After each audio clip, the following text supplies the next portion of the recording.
The stock market just did something it has only done 4 times in the last 100 years. And every single time it did this before, what followed was either the greatest buying opportunity of a generation or the beginning of a wipeout that took 15 years to recover from. I have seen both. I have lived both. And I want to sit down with you today and just talk honestly about which one this might be. Because I think most people watching the financial news right now are getting the story completely backwards. Now, before anything else, I want to be upfront with you. I am not here to tell you the sky is falling. I spent decades in this business, and I learned early on that the people screaming about the end of the world are almost always wrong, and they are almost always trying to sell you something. What I'm here to do is share with you what I actually see when I look at the numbers, the same way I always have, from the ground up, plain and simple. No fancy jargon, no Greek letters, no charts that look like someone sneezed on a whiteboard. I grew up in a family that did not have a lot of money.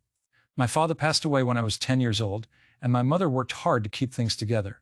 I caddied at a golf course as a kid, and I listened to the men I caddied for talk about stocks, not the theory of stocks, not the academic stuff, just real conversations about real businesses. And I thought, well, if these guys can figure this out on a golf course, so can I. That instinct, that belief that an ordinary person paying attention to the world around them can actually beat the so-called experts, that belief never left me. And today I want to give you the same thing those golfers gave me, without the sweaty golf bag. So here is what is actually happening right now and why it matters to you personally. We are sitting at a moment where the average American investor is more confused than I have ever seen in my lifetime. And I have been around for a few market cycles. I promise you that. On one side, you have people telling you that everything is fine, the economy is strong, just stay the course, buy the index, go back to sleep. On the other side, you have people telling you we're on the edge of a cliff, sell everything, buy gold and canned beans, learn to grow potatoes, and most regular investors are stuck right in the middle of those two camps, just trying to figure out what is actually true. I understand that feeling. I really do, because I have been there, not as an investor, but as a human being watching people I respect give completely opposite advice with complete competence at the exact same moment. Here's the thing I want you to write down if you're taking notes. Markets do not care about your feelings, your politics, your favorite TV personality, or your uncle who swears he called the 2008 crash. Markets care about earnings, and earnings care about the economy. And the economy right now is sending some signals that are genuinely interesting if you know where to look. Let me give you an analogy because I have always loved a good analogy more than a good spreadsheet. Imagine you own a diner. Good diner, solid neighborhood, loyal regulars. The eggs are always cooked right. Now, every morning, some guy stands outside your diner with a sign. Some mornings his sign says your diner is worth $1 million. Some mornings his sign says your diner is worth $400,000. The diner did not change. Same eggs, same cook, same regulars, but this fellow outside keeps changing his mind every single morning. Now here's the question. Does that man determine the value of your diner? No, he just determines the price someone is willing to pay for it on that particular morning. And that difference value versus price is the single most important concept in investing, and somehow also the most ignored. Right now, a lot of stocks in this market are being priced like the guy outside is having the best morning of his life. He is ecstatic. He is waving that sign around saying everything is worth a fortune. And some of it genuinely is. Some businesses being built right now are extraordinary. But some of it, and I say this as someone who's watched this movie a few times, some of it is the price getting way out, ahead of the value. And when that gap gets too wide, something always brings it back together. So it is not a question of if, it is always just a question of when. Now, let me tell you about the piece of this story that I think almost nobody is talking about clearly, and it involves the bond market. I know bonds sound about as exciting as watching paint dry on a rainy Tuesday. I understand. But stay with me here because this is where it gets genuinely important for your money. The United States government right now is paying more in interest on its debt than it spends on its military. Let me say that one more time slowly because the first time I read that number, I thought someone had made a typo, more in interest payments than on national defense. We are talking about $1 trillion a year just to service the debt, not to pay it down, not to reduce it, just to keep the lights on, so to speak, on the borrowing that already exists. Now, I am not a politician, and I have no interest in becoming one. But I am someone who has spent a very long time looking at numbers on a page and asking whether they add up. And these numbers have a particular kind of math problem that gets worse, not better over time. Here is how that connects to you and your portfolio.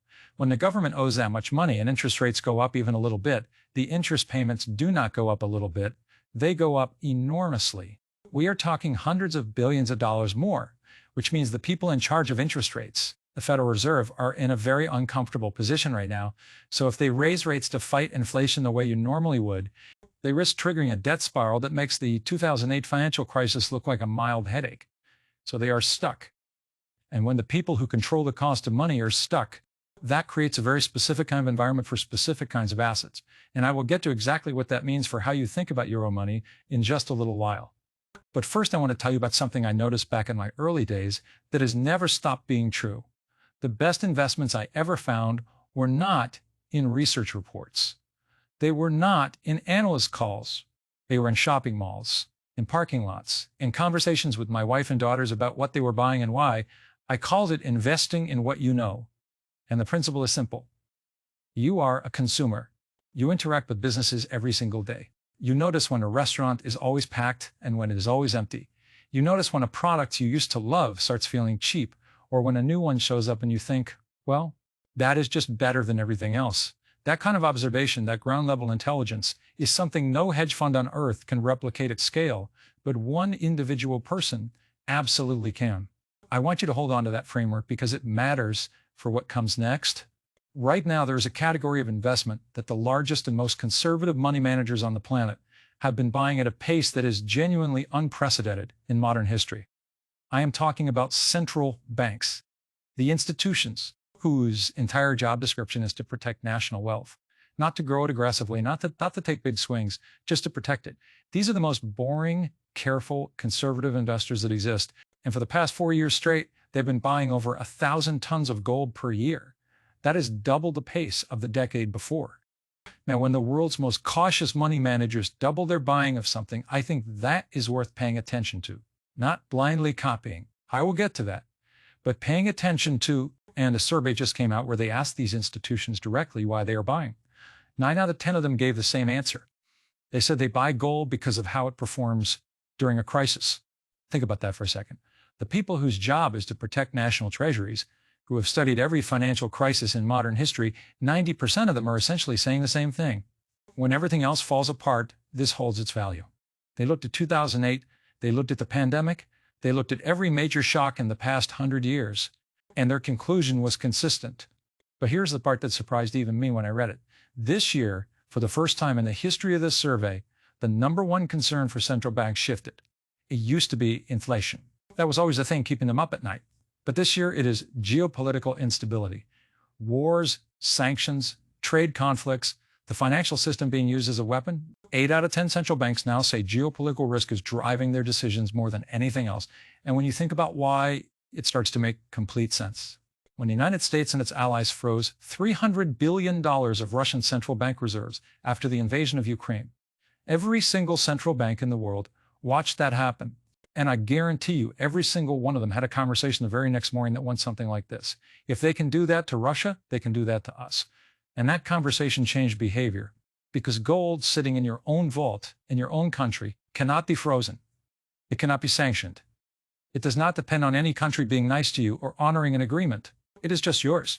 And right now, countries are moving gold home at about 10 times the normal rate. The Swiss National Bank, which used to be the preferred storage location for half the world's gold, saw its storage cut in half in a single year. Countries are quietly, deliberately pulling their gold home, and about half of all central banks in the survey refuse to even answer the question about where they store their gold. When people will not tell you where their money is, that tells you something. Now, I want to be very direct with you about something, because I think this is where a lot of financial content goes wrong, and frankly, where a lot of investors get hurt. Knowing that central banks are buying gold does not mean you should run out tomorrow and put your life savings into gold ETFs. That is not how this works, and that is not what I'm saying. What I'm saying is that understanding why the world's most conservative investors are behaving differently than they ever have before is an important context for every financial decision you make. It is one piece of a larger puzzle, and the puzzle right now is asking whether the financial system we all grew up assuming was permanent and unshakable is actually in the middle of a slow but very real transformation. Let me come back to something I mentioned earlier, the idea of real interest rates, because I want to explain this in plain language because it genuinely matters for your savings. You have a savings account, let us say it pays you 3%. Feels pretty good, right? Better than zero. But now imagine inflation is running at 5%. Your 3% savings account is actually losing you 2% a year in real purchasing power. You are getting poorer even while your balance goes up. That gap between the interest rate you earn and the inflation rate eating at your money, that is what economists call the real interest rate, and right now it is negative for a lot of people. And historically, negative real interest rates are the single best environment for gold. Because when keeping cash is a guaranteed slow loss, people start looking for anything that at least holds its value. And gold has been doing that for about 5,000 years, which is a longer track record than any company, any currency, or any government I am aware of. Now, I have to tell you something about the investing landscape right now that I think is important and that I know will make some people uncomfortable to hear. Every generation has a story, a can't-lose story, a this time is different story. In the 1800s, it was railroads, genuinely revolutionary technology, genuinely transformed America, and most railroad companies went bankrupt. In the 1990s, it was the internet. Again, genuinely world-changing, genuinely transformed everything, and the NASDAQ dropped 78% when the dust settled. The people who bought near the peak waited 15 years just to break even, not to make money, just to get back to zero. I am not saying artificial intelligence is not real or that it will not change the world. I think it probably will, but I have lived through enough of these stories to know that there is a very important difference between a technology that changes the world and a stock that is priced correctly. Right now, valuations in certain parts of the market are at levels we have only seen a handful of times in the past 100 years, and every single one of those previous times ended the same way. Not immediately, not on a schedule, but eventually the price came back to meet the value, always, without exception. And this is where I want to come back to the idea I started with about the diner and the man with the sign. Because right now, in certain corners of this market, the man outside has lost his mind completely. He is writing numbers on his sign that have no relationship to the eggs being cooked inside. And that is fine, as long as you understand what game you are playing. If you are playing the game of figuring out what the and sign will say tomorrow, that is speculation and it can work, but it is a very different game from figuring out what the diner is actually worth. I want to give you a simple three-part framework for thinking about all of this. The same framework I've used my entire career. First question, what do you actually own? I know that sounds almost insultingly simple, but I cannot tell you how many investors I have met over the years who own things they could not explain in plain language. If you own a stock and you cannot tell me in 2 sentences what the company does and why it makes money, that is a problem. Not because the stock is necessarily bad, but because you will not know what to do when the price moves. You will be making decisions based on the man's sign instead of the value of the diner. So start there. Know what you own and know why you own it. Second question, what is the price telling you versus what is the business telling you? These two things diverge all the time. The business might be doing wonderfully, while the stock is down 20%, because some hedge fund had to sell something to cover a loss somewhere else. Or the business might be quietly struggling, or the stock is making new highs because momentum traders are chasing it. Your job as an investor is to stay focused on the business, not the price. The price will eventually follow the business. It always does. It just does not always do it on your schedule. Third question, what are you actually trying to protect yourself against? This matters because different goals require completely different strategies. If you are worried about a market crash, owning some gold or cash makes sense. If you are worried about inflation eating your savings, owning businesses that can raise their prices makes sense. If you are worried about missing out on long-term growth, owning a diversified basket of businesses over a long period of time makes sense. But if you do not know what you are protecting against, you end up doing a little bit of everything and nothing works together properly. I want to say one more thing about gold specifically, and then I want to give you something useful and practical before we finish up here.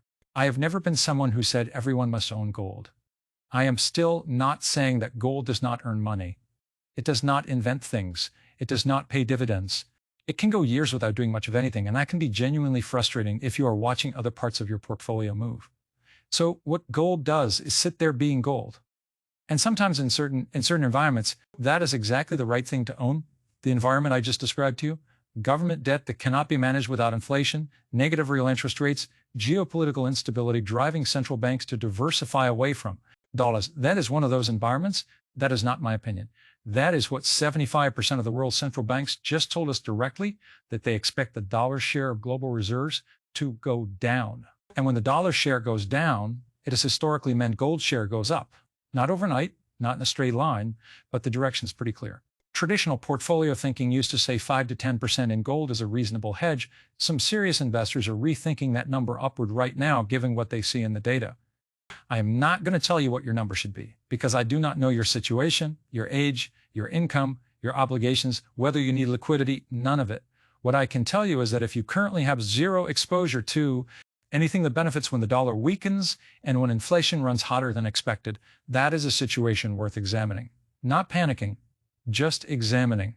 And here's something I will say that might surprise you coming from someone associated with stock picking.